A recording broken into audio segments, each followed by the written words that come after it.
जवान में एसआर की चीचा जब हेल्थ मिनिस्टर को किडनैप करता है, वही टिपिकल क्लीशे। जवान फिल्म के क्लाइमैक्स में एसआर की चीचा सीधा हेड ऑफ द स्टेट, बोलो तो राष्ट्रपति से एक पेपर पर साइन करवाता है। प्राइवेट सेक्टर अब मेक इन इंडिया के प्रोग्राम के तहत डिफेंस इक्विपमेंट्स बनाने जा रहा है, मगर जवान फिल्म में main villain defected assault rifles बना लेता है और यहीं से जवान पैदा होता है।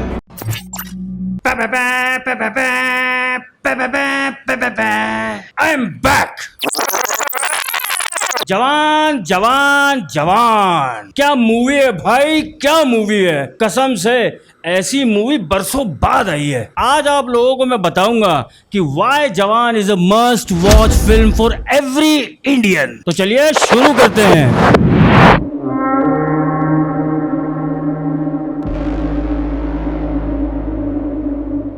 नमस्कार मित्रों, मैं सौरभ और आप देख रहे हैं भारतवर्ष।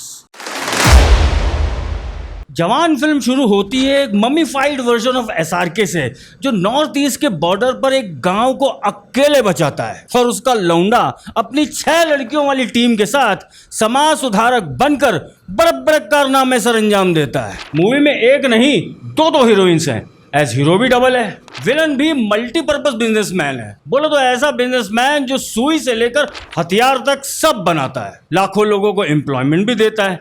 मगर विलन इसलिए है क्योंकि वो सरकार को कंट्रोल करता है। और हमारा हीरो, मेरा मतलब है बाप बेटा दोनों, इसी पूंजीवादी कैपिटलिस्ट फासिस्ट बिजनेसमैन से ट्रैक्टर वाले किसानों को, आम आदमियों को और ईवीएम बनाने वाले तक को इंसाफ दिलवा देते हैं और जनता को एंड में सही जगह उंगली करने को इंस्पायर करते हैं। बोले तो सही जगह वोट डालने को है।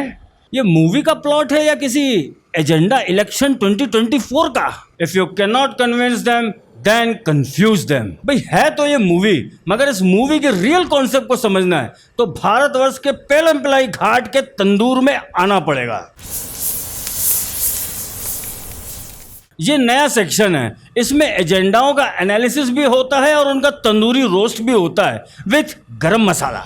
एजेंडा नंबर 1, किसान। जवान फिल्म में जब एसआर के चीचा एक मेट्रो को हाईजैक करते हैं तो बदले में एग्रीकल्चर मिनिस्टर से 40,000 करोड़ की छोटी सी रैंसम मांग लेते हैं और ये पैसा सरकार भी नहीं देती बल्कि विजय सेतुपति बने बिजनेसमैन देता है, क्योंकि एज पर फिल्म सरकार तो बिजनेसमैन की पॉकेट में है, अंबानी अडानी। और इन 40,000 करोड़ रुपयों को अपना जवान उन ट्रैक्टर वाले किसानों के बैंक अकाउंट में सीधा ट्रांसफर करवा देता है। सुनने में ये बहुत ही नोबल एक्ट लगता है, मगर इसके पीछे का कॉन्सेप्ट ये है ही नहीं। हमारे देश में किसानों की आत्महत्या का इशू आज भी बना हुआ है। भले ही कुछ सालों से ये सिलसिला थोड़ा कम हुआ है, मगर पूरी तरह से बंद भी नहीं हुआ है। कारण किसानी अब किसान का ही पेट नहीं भर पा रही है। 2020 फार्म लॉस जो मोदी सरकार लाई थी, वो आज़ादी के 75 सालों में पहला ऐसा फार्म रिफॉर्म था जो अगर लागू हो जाता तो आज किसान भी अपना माल सीधा मार्केट में डायरेक्टली बेचता। बोले तो privatization of farm industry. But 26 जनवरी 2020 को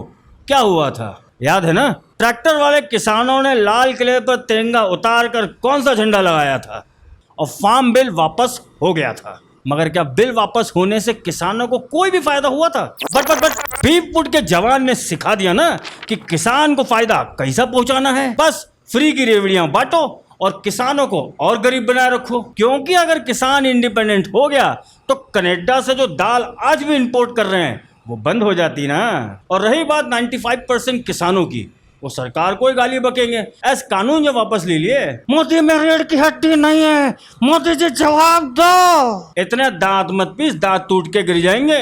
कभी सोचा है कि 5% वालों के प्रोटेस्ट ने जब ये हाल कर दिया था तो 95% वाले किसान जब फेवर में प्रोटेस्ट करते तो क्या बिल वापस हो जाता? वैसे वो 95% किसान कर क्या रहे थे? कहीं बिग बॉस तो नहीं देख रहे थे? कमेंट तो करके बताओ यार। Agenda number 2, health care. किसी भी नेशन को डेवलप नेशन जब ही कहा जा सकता है जब वो अपने देश के हेल्थ केयर सिस्टम को रोबस्ट बना लेता है।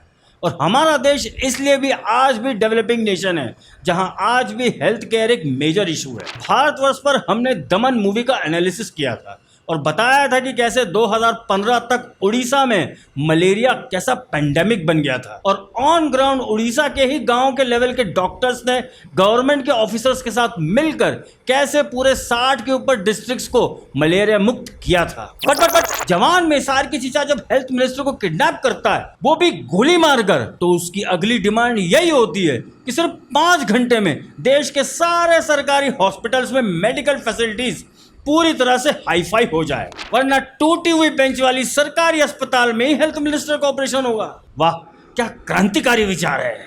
लोल सलाम। ये बात सही है कि हेल्थ फैसिलिटीज अब भी हमारे देश में कुछ इलाकों में सही नहीं है और खासकर रिमोट एरियाज में तो अब भी वही टूटी हुई बेंच ही है। मगर इसी देश ने अभी 2 साल पहले ऐसी सिचुएशन के साथ एक पेंडेमिक का सामना भी किया और उसे पराजित भी किया।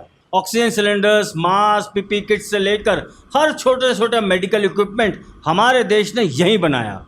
वैक्सीन तो ऐसी बनाई कि 40 से अधिक देशों तक बांटे। वो कहते हैं ना, आपदा को अवसर में बदलना। ये काम हमारे देश के डॉक्टर्स ने किया, उन साइंटिस्टों ने किया जिन्होंने पूरी दुनिया में सबसे एफिशिएंट वैक्सीन निकाली।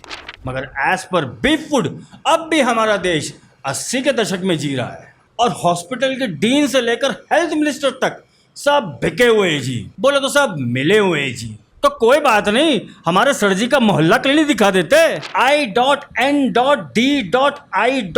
में जैसी इज्जत अफजाई सर जी की हुई है, उसे देखकर एसआर के चीचा ने मोहल्ला क्लिनिक वाला प्लॉट लगता है एडिट कर दिया। सर जी फैंस, सच है या झूठ, प्लीज कमेंट करके बताओ यार। Agenda number 3, EVM. हाँ भाई, ईवीएम बोले तो इलेक्ट्रॉनिक वोटिंग मशीन। जवान फिल्म के क्लाइमैक्स में एसआर के चीचा सीधा हेड ऑफ द स्टेट, बोले तो राष्ट्रपति से एक पेपर पर साइन करवाता है जिसमें सारी फैक्ट्रियों को बंद करने का ऑर्डर होता है। और वो ये सब इसलिए करवा पाता है क्योंकि एसआर के चीचा ने सारी ईवीएम मशीन्स किडनैप कर ली थी। गजब। ऐसे 2 महीने बाद ही इलेक्शंस होने वाले थे। खत्म, bye bye, tata, goodbye, गया।